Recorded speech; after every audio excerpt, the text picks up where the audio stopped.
Good morning, everyone.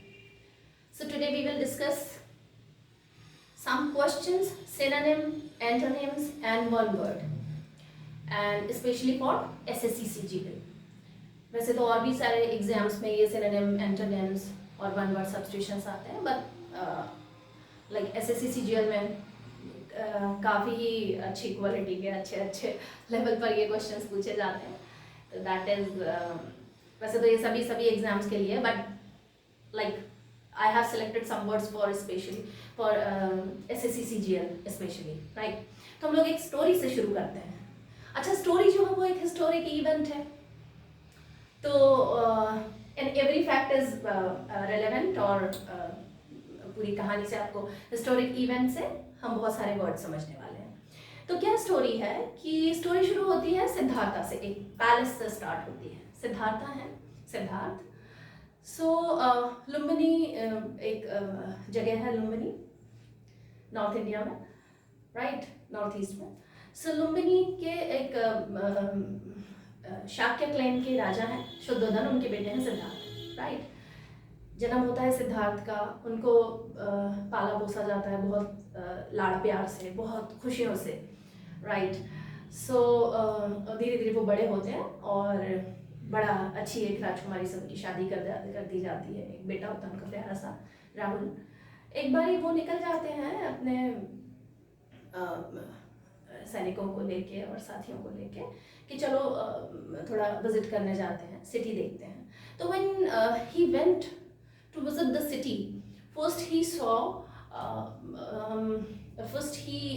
saw like people, they were dancing, enjoying, and then on his way he saw one old man, and then one man who was suffering from some pain or some disease. तो एक बीमार व्यक्ति को वो देखते हैं, फिर एक बूढ़े व्यक्ति को देखते हैं, जैसा कि उन्होंने कभी अपनी ज़िंदगी में देखा हुआ नहीं था, राइट. तो बड़ी ही शेल्टर्ड अपब्रिंगिंग हुई थी उनकी उसी पैलेस में, एकदम खुशियों के साथ में, अच्छा एकदम अच्छी हैप्पीली लाइफ उनको दिखाई गई थी. तो मैंने सॉ दिस, और फिर लास्ट में उनको एक मेंडिकेंट मिलता है, साधु सन्यासी. मेंडिकेंट जो है वो साधु सन्यासी नाश्ता करता जा रहा है और दुनियादारी से बेखबर वो मेंडिकेंट जा रहा है. तो he was in great pain कि ये सब तो मैंने देखा ही नहीं है.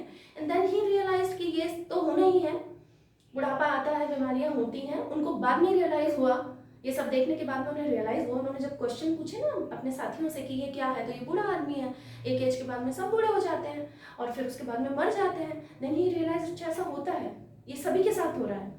तो उन्हें लगा कि ये जो डिस्ट्रक्शन है बॉडी का, ये तो इनएविटेबल है, ये तो रुकेगा ही नहीं, होके ही रहेगा. तो ही रियलाइज दिस, बड़े ही दुख में वो भर गए. फिर उसके बाद में वो चले जाते हैं तपस्या करने के लिए, घर छोड़ देते हैं. पत्नी उनकी यशोधरा, बेटा राहुल, पूरा पैलेस, माता पिता को छोड़ के, माता महामाया उनको छोड़ के वो निकल जाते हैं और तपस्या करने लगते हैं. सीवे पेनांस, बड़ी कठिन तपस्या, मोटिफिकेशन में उन्होंने, बॉडीली मोटिफिकेशन में बिलीव किया. और उन्होंने, क्योंकि ये सब बड़ा कॉमन था उस वक्त, ही तपस्वी बन जाओ और खूब तपस्या करो लाइक दिस. तो सीवे पेनांस उन्होंने स्टार्ट किया, लेकिन उन्हें अंदर के जो क्वेश्चन हैं उनके आंसर्स नहीं मिले, और आंसर्स उन्हें नहीं मिलते हैं. फिर उसके बाद में उन्होंने मेडिटेट करना स्टार्ट किया.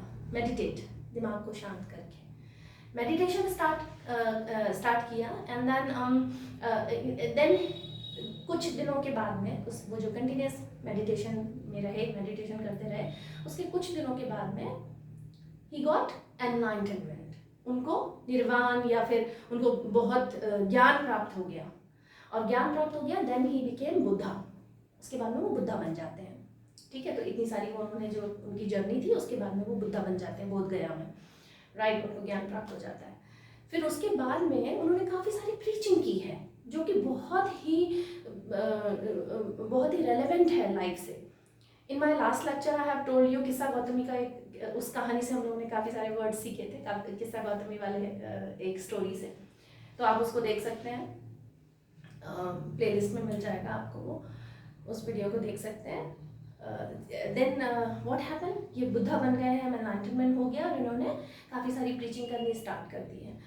अब बौद्ध फिलॉसफी क्या कहती है? बौद्ध फिलॉसफी हमारे लिए कहती है, अपने फिलॉसफी में बुद्धा जो है उन्होंने बोला कि वर्ल्ड जो है ट्रांजिएंट है, बदलते रहता है, ये बार बार अपना रूप बदलता है, कंटिन्यूस चेंज करता है खुद को।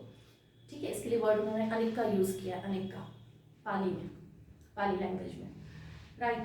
सो उन्होंने बोला कि वर्ड और दुख जो है ना, दुख इसके अंदर भरा हुआ है, तो दुख से बचने के लिए उन्होंने काफ़ी सारे बताए, एट फोल्ड पाथ बताया उन्होंने, ऐसे करके उन्होंने काफ़ी फिलॉसफी दी।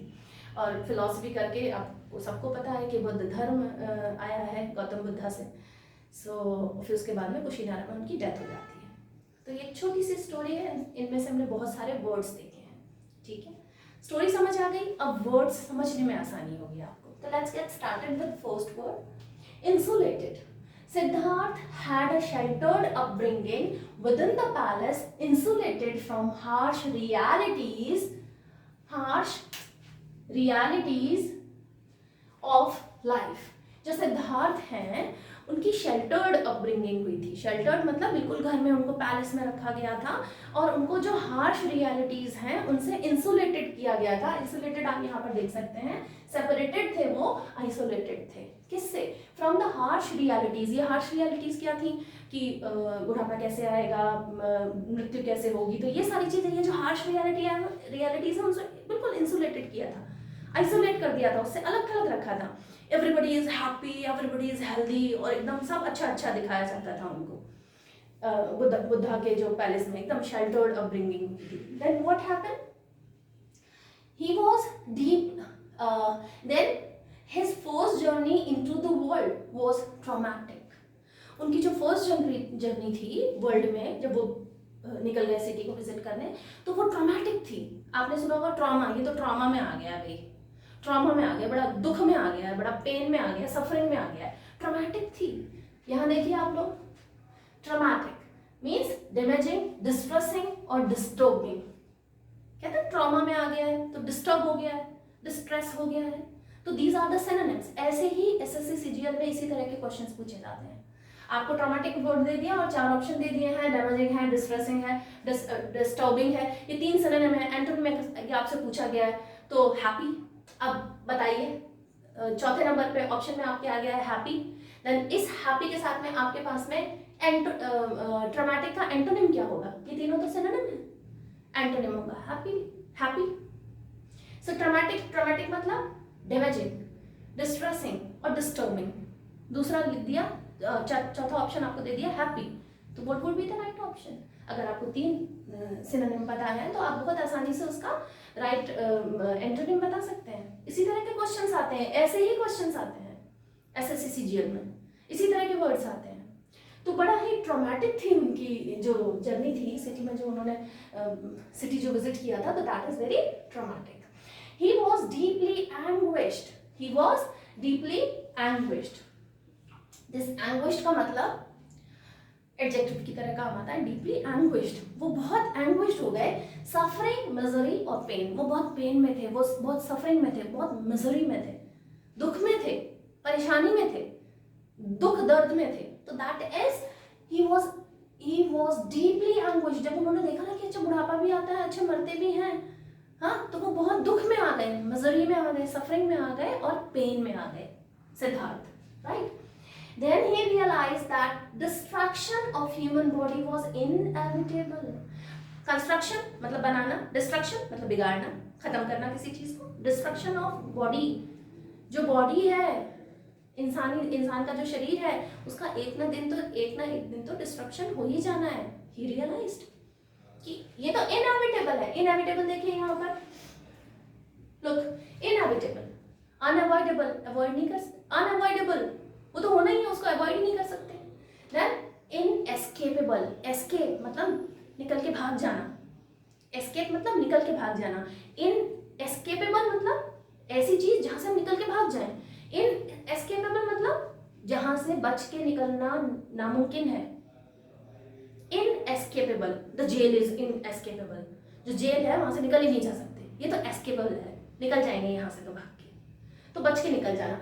इस मृत्यु से तो कोई भी नहीं बच सकता। ह्यूमन बॉडी वॉज, डिस्ट्रक्शन जो है वो इनएविटेबल है, अनअवॉइडेबल है, नहीं उससे बचा जा सकता। When he saw a mendicant, जब एक मेंडिकेंट देखा, उन्होंने नाचता गाता एक साधु सन्यासी देखा और बड़ा खुश था वो। उसको भी बुढ़ापा आना था, उसकी भी मृत्यु होनी थी, उसको भी बीमारी होनी थी, but he was happy. Why was he happy? उनको सिद्धार्थ को ये पता चला कि हाँ ये हैप्पी इसलिए है क्योंकि जो वर्ल्डली प्लेजर है ना, जो वर्ल्डली मटेरियल से जो प्लेजर मिल रहा है वो उससे ऊपर उठ चुका है और उसको इतना ज्ञान है कि हाँ ये सब चीजें यहीं पर खत्म हो जाएंगी। तो सिद्धार्थ को ये रियलाइज हुआ, ठीक है। When he saw a mendicant, he decided to search his own truth. उन्होंने भी सोचा मैं भी अपना खुद का सत्य ढूंढूंगा। उनके मन में जो उथल पुथल मची हुई थी, जो हंसू पसू था एकदम कि क्या ये जो विचार आ रहे हैं इनके जवाब क्या हैं, तो उन्होंने बोला मैं भी अपना खुद का सत्य ढूंढूंगा, own truth. He explored bodily mortification, but after meditating only he attained enlightenment. He explored bodily mortification. Bodily mortification मतलब क्या होता है? mortification देखिए, mortification, अच्छा यहाँ लिखा हुआ नहीं है आपके पास में mortification. Mortification means खुद को बहुत तकलीफ देना। Okay, I did not write down over here mortification का आपके पास में, हाँ here look over there. Mortification मतलब होता है बिल्कुल मरणासन स्थिति में चले जाना, डिग्रेडेशन हो जाना, डिसऑनर हो जाना, डिसग्रेस हो जाना। तो बॉडीली मोटिफिकेशन मतलब बॉडी को डिसग्रेस करना, बॉडी को डिसऑनर करना, बॉडी को डिसग्रेडेशन करना, मतलब तपस्या करना, बिल्कुल मरणासन स्थिति में पहुंच जाना। मैं भूखा प्यासा रह रहा हूँ, मैं बस तपस्या करे जा रहा हूँ, तो दैट इज डिसऑनर ही है ना। बॉडी का डिसऑनर है, डिसग्रेस है ना, बॉडी का डिग्रेडेशन है। तो उन्होंने बॉडीली मॉडिफिकेशन को अपनाया, लेकिन आफ्टर मेडिटेटिंग, जब उन्होंने मेडिटेट करना स्टार्ट किया, ध्यान लगाना जब उन्होंने स्टार्ट किया, मेडिटेटिंग मतलब ध्यान लगाना, ओनली ही अटेन एनलाइटनमेंट, तब अटेन उन्होंने एनलाइटनमेंट, ज्ञान की प्राप्ति की। He attain enlightenment after, but after meditating only he attain enlightenment. Meditation के बाद में उन्हें एनलाइटनमेंट मिली। तो बुद्धिस्ट फिलॉसफी सेज, बुद्धिस्ट जो फिलॉसफी है वो कहती है that the world is transient. Transient मतलब जल्दी जल्दी बदलने वाला। देखिए ट्रांजिएंट कहाँ लिखा हुआ है?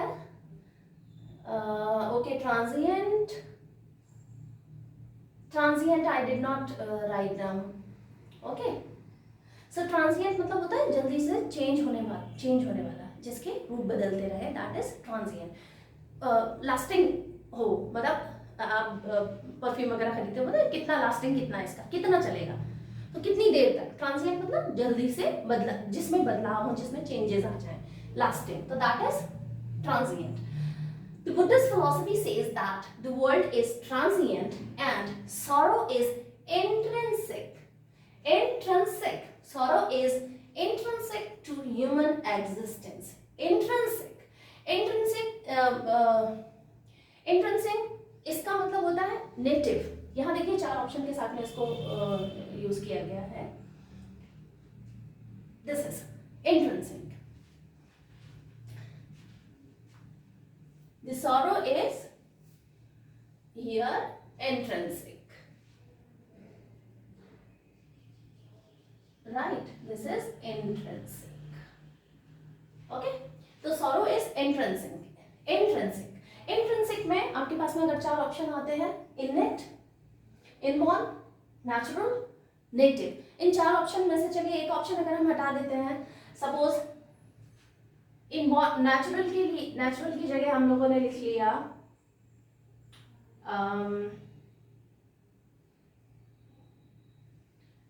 नेचुरल हटा के हम लोग किसी भी तरह की कोई और चीज आर्टिफिशियल डाल सकते हैं यहाँ पर कि आर्टिफिशियल है, जबकि ये चारों ही इसके सिनोनिम है। इंट्रिंसिक के सिनोनिम है इनेट, inborn, native and natural also. होता क्या है इंट्रिंसिक? इंट्रिंसिक मतलब वहीं का रहवासी है, उसी जगह पर रहने वाला है, इनेट है, उससे रिलेटेड है, रिलेटिव है, ये सब इनब्रेड भी इसके लिए एक वर्ड आता है कि उसी चीज से रिलेटेड है। तो यहाँ पर इन्होंने क्या बोला, फिलॉसफी क्या कहती है? फिलॉसफी कहती है कि sorrow is intrinsic to human existence. जो ह्यूमन एग्जिस्टेंस है उसी के साथ रहता है sorrow. Sorrow is intrinsic to human existence के साथ में ही सॉरो रहता है, ये बुद्धिस्ट फिलॉसफी कहती है, right. It says that by following the path of moderation, मतलब जो मध्य का रास्ता है, मतलब बहुत ज्यादा कौन सा मध्य का रास्ता है, बिटवीन सीवियर पेनांस, एक कठिन तपस्या, पेनांस मतलब तपस्या, पेनांस मतलब यहाँ पर आप पेनांस मतलब बॉडी को बहुत तकलीफ देना, भाई मोटिफिकेशन वाला जो वर्ड आता है, मोटिफिकेशन का सिनोनिम आ जाएगा इसमें। सीवियर पेनांस कठिन जो तपस्या है, एंड सेल्फ इंडल्जेंस, खुद को इंडल्ज कर दो मतलब I want one new mobile phone, new car, new houses like this. So हर चीज में इंडल्जमेंट दिखाना, लालची प्रवृत्ति के हो जाना। तो बीच वाला उन्होंने एक रास्ता निकाला है कि एकदम कठिन तपस्या और सेल्फ इंडल्जेंस के बीच का जो रास्ता है, that would be the good thing. ये बुद्धिस्ट फिलॉसफी कहता है इसे। Severe penance and self-indulgence, that human being can rise above these worldly troubles. इसी चीज से एटफोल्ड पाथ भी बताया इन्होंने।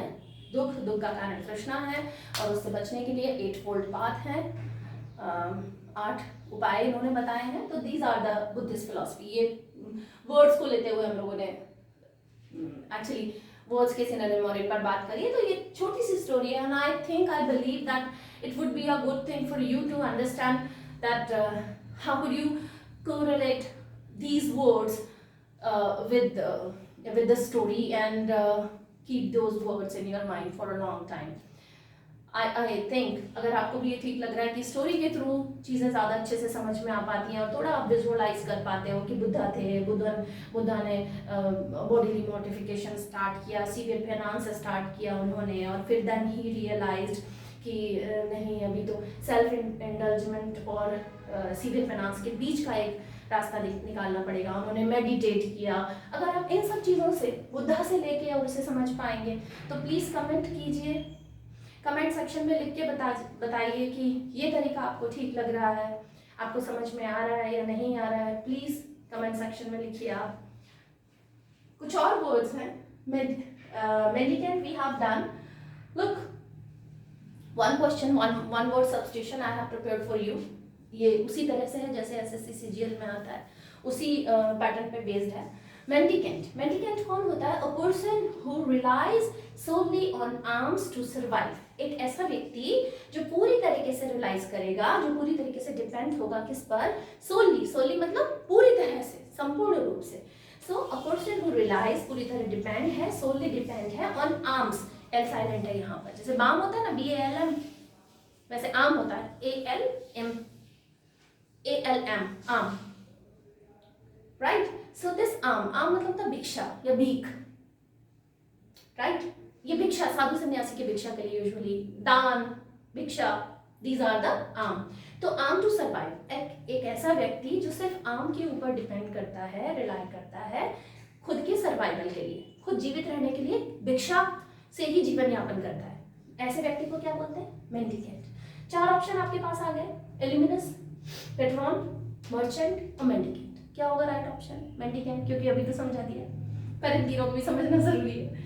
तो एल्यूमिनस कौन होता है? एल्यूमिनाई सुना होगा आपने, बहुत कॉमन वर्ड है एल्यूमिनाई। हाँ, ये तो वहां के एल्यूमिनाई है। एल्यूमिनाई प्लूरल है, एल्यूमिनस सिंगुलर है, बस इतना ही फर्क है। तो होते कौन है ये लोग? किसी पुराने इंस्टीट्यूशन, किसी भी इंस्टीट्यूशन के छात्र। कौन से? जो पास आउट कर रहे हैं, ठीक है ना। जैसे IIT रुड़की का एल्यूमिनाई है ये, सो IIM कलकत्ता के एल्यूमिनाई है। तो ये वहां से पास आउट कर गए और उनके छात्र हैं, राइट। तो एल्यूमिनाई प्लूरल होता है, एल्यूमिनस सिंगुलर होता है। क्या एल्यूमिनस आएगा? ऐसे व्यक्ति जो केवल सोलली डिपेंड होते हैं आम के लिए, नहीं आएगा। गुड।